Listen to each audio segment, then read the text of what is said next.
Olá pessoal, para quem já conhece o canal, estamos de volta e para quem está chegando agora, seja muito bem-vindo. No programa de hoje a gente vai falar sobre a importância da manutenção dos nossos recursos naturais. Diante do momento que estamos vivendo, é cada vez mais importante a gente perceber a relevância sobre a questão dos recursos.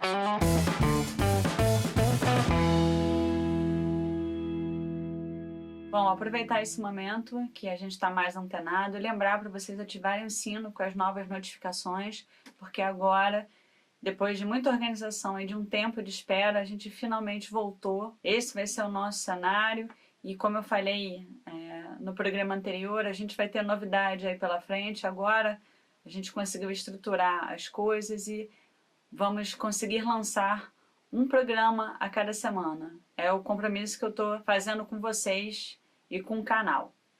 Bom, sobre a questão dos recursos naturais, vou lembrar o momento que a gente viveu na cidade do Rio de Janeiro há um tempo atrás também, momento de crise no abastecimento de água da cidade. Eu selecionei alguns aspectos para a gente falar aqui e potencializar essa conversa. 3% apenas dessa água do mundo ela é potável para a gente poder usar para o uso humano, sendo que elas estão concentradas nas geleiras e nos lençóis freáticos. 12% dessa água, esse potencial de 3%, ele está no Brasil. Então olha a importância que a gente tem em termos de manutenção da água no nosso país. A gente tem um recurso abundante, a gente tem que tomar conta dele. Para a gente começar falando de algumas questões sobre manutenção, tem dois conceitos, preservação e conservação, para a gente poder entender esses usos diferentes. A questão da preservação são as formas que a gente pode evitar o desperdício. A gente pode fazer uma reavaliação dos nossos hábitos cotidianos de maneiras a usar menos água, né? Evitando aí o desperdício. Evitar de deixar a torneira aberta quando não usar.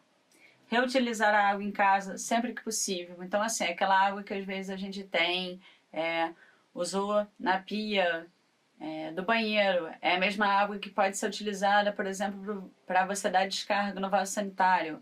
A água que você também usou do chuveiro, essa água pode ser usada para descarga no vaso sanitário. São pequenas coisas em casa que a gente pode começar a fazer para evitar que a água vá embora. Verificar se não há vazamentos nas torneiras ou nos canos em casa. Prestar atenção no hidrômetro, né, que é aquele aparelho que vai mostrar a quantidade de água. E lembrando que a preservação é uma forma de manter a sobrevivência do recurso e de quem usa ele. Pessoal, quando a gente fala de preservação também, além dessas formas de a gente diminuir o uso no dia a dia, né, de a gente variar essas formas para evitar o desperdício de água, a ideia de preservação está ligada com a noção de não utilizar a fonte de água e deixar a natureza seguir seu caminho. Então, por exemplo, se você tem um rio, né, que está com uma série de problemas de poluição e você não usa esse rio todo,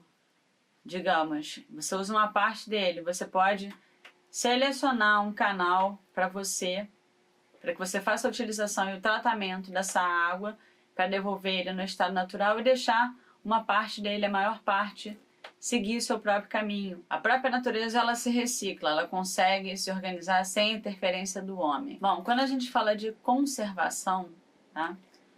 Conservação é a ideia de um uso de recurso de forma sustentável, ou seja, reuso é uma forma de conservação.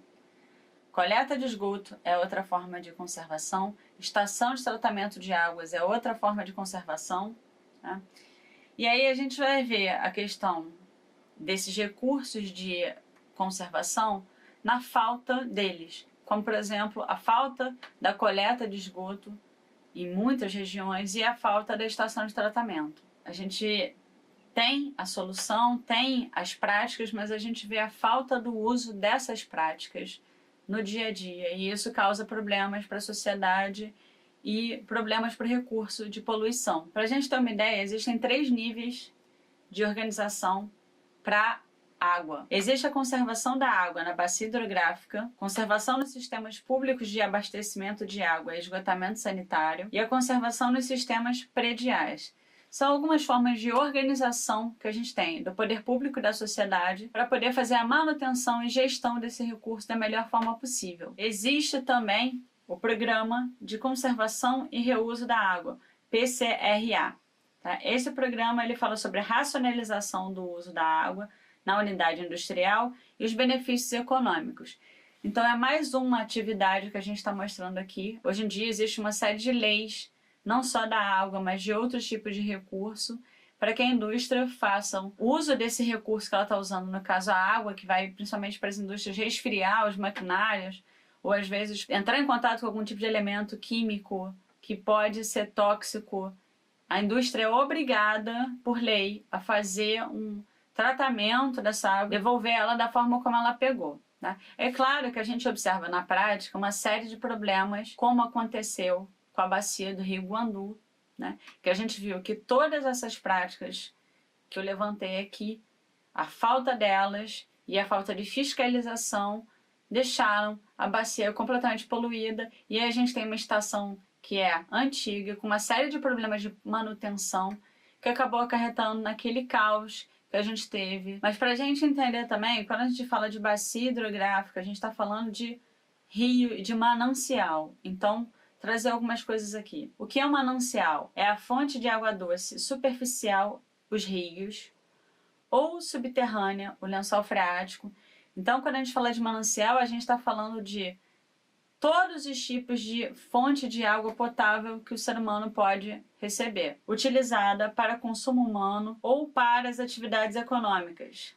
E aí tem um alvo de atenção específica. Um outro assunto, um outro tópico que é também conjunto à questão das águas é a relevância da manutenção e conservação da mata ciliar. Cenário atual. Hoje a gente tem um aumento da urbanização e maior demanda por água potável. Com isso, a gente tem a falta de estrutura de saneamento, um precário manejo das águas pluviais e um desmatamento das matas ao redor dos rios. Existe uma lei de proteção às águas e a mata ciliar, mas na prática a gente não vê. A mata ciliar é uma espécie de esponja, né? A mata que fica em volta dos rios, ela é importantíssima para manter o abastecimento daquele rio, né? Para a filtragem dos materiais que passam naquele rio, da vida daquele rio também. Hoje existe uma lei federal, 9433, chamada Lei das Águas, né?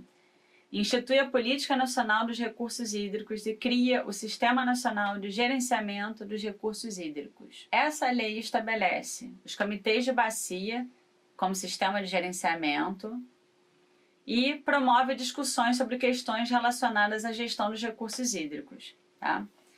Então, só para a gente ter uma ideia, eu trouxe aqui alguns dados, mas na ideia da gente entender que existem leis que protegem o meio ambiente, leis que dão assistência às práticas das atividades econômicas humanas para o uso dos recursos. Então, a gente pode viver num sistema de evitar o caos de problemas de saúde, de poluição de recursos naturais e de problemas de sobrevivência do próprio homem. Isso sem trazer à tona a questão dos impactos diretos no meio ambiente por conta de todos esses problemas que estão acontecendo. A questão que aconteceu no Rio de Janeiro é um mau exemplo de gestão hídrica, né, que foi a crise na cidade do Rio, a crise na SEDAI e na gestão da bacia do Rio Guandu. Um bom exemplo, tá, que eu andei pesquisando, de novas possibilidades de armazenamento e tratamento da água, os chamados jardim-chuva. No Brasil, a gente tem eles surgindo na cidade de São Paulo, uma série de bairros na cidade de São Paulo começaram a fazer jardins nas calçadas, fazendo com que as calçadas que eram impermeabilizadas tenham vegetação novamente e que o impacto da água, quando tem muita chuva, ela diminui o alagamento da rua, dos prédios, de uma série de problemas que aconteciam. Então, esse é um exemplo prático, pequeno. Eu vou botar o link dessas pesquisas no vídeo, na descrição do vídeo. Além do jardim-chuvas, existe técnica de permacultura e desenho urbano, mostrando como a gente usa a vegetação para evitar problemas quando a gente tem excesso de chuva e uma série de outros problemas. Projeto de novas árvores, né? Então cada vez mais a inserção da vegetação na área urbana. E a gente vai ter também as cidades esponja na China, tá?